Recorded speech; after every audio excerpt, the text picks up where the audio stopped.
I'd like to talk about the artist I like, watercolor artist I like. I think two artists, both of them American artists. Historically, I think the watercolor artist from America is, I think, more well known than anywhere else in the world. So I like to talk about this guy, Winslow Homer. I didn't study over his life or anything like that, but he started to do all these paintings, I think mostly watercolor, and a very well controlled composition, but he always has this subject matter, which is people, in the background of the beautiful landscape. He has people's the work or whatever depicted. I think that's probably his mission, to show some people's power in a painting. But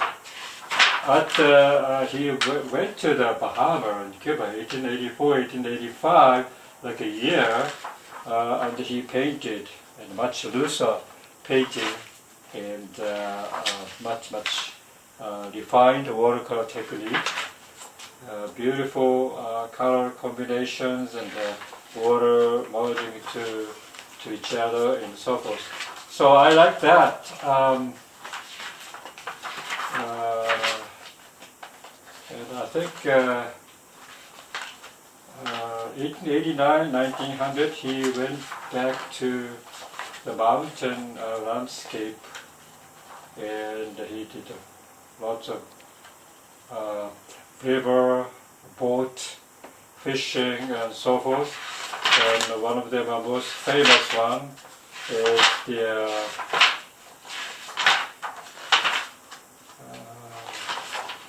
this one over here.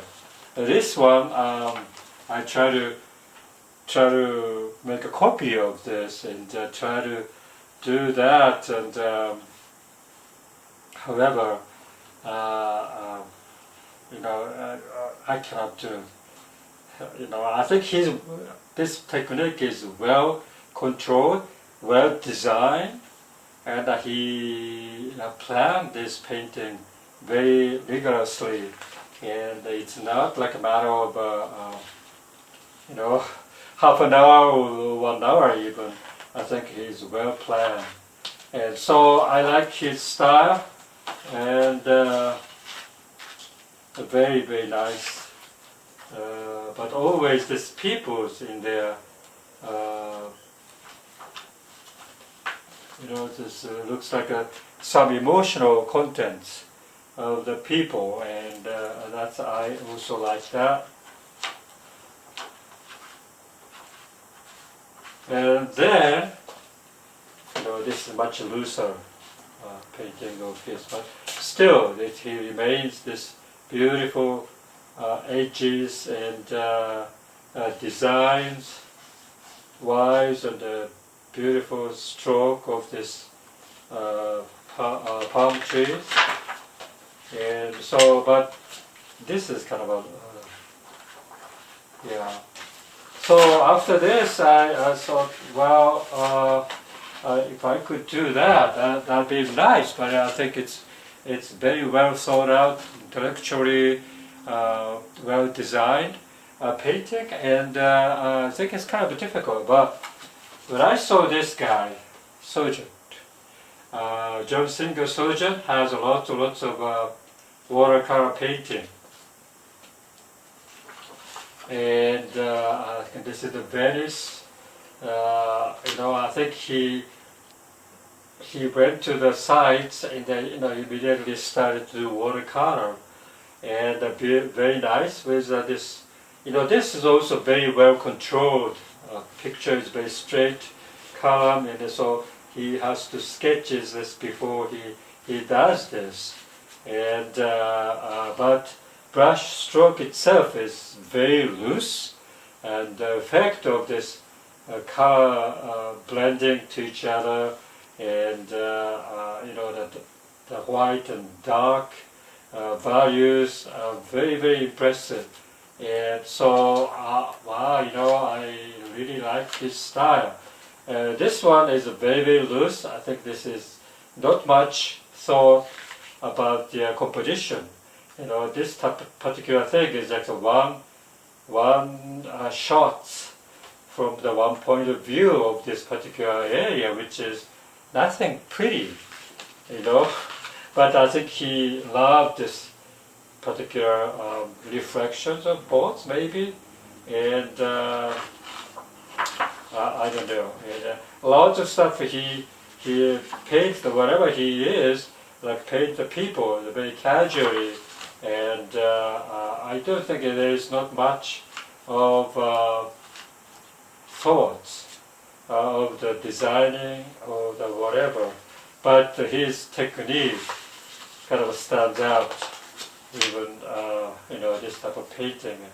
This is also, you can see the pencil drawing first, well composed, but the paint itself is very loose, and I like that. It is very, very loose, and I couldn't tell what it is, this thing here. I have no idea. This is looks like a parasol, right? And this is the lady's. I think the lady's face here, and her arms, and the parasol she's having. But this is like almost like an unfinished product. But this is very loose, and I don't know what it is. Like a mountain, maybe. And this is again Venice. Venice very loose. This one is very loose, and this is very, very loose. And I think this is probably unfinished paintings. And so anyway, so that's why I feel like wow, that's easy enough for me to go to that direction. The very loose, very, very quick painting. So I kind of inspired by Sargent, and I love the Homer, Sargent, and one more artist, which is very, very meticulous painting and very realistic painting, Andrew Wyeth. I have to talk about it maybe next time, but his painting is, tremendously well thought out, and the technique is tremendously refined, and so I like to talk about that later.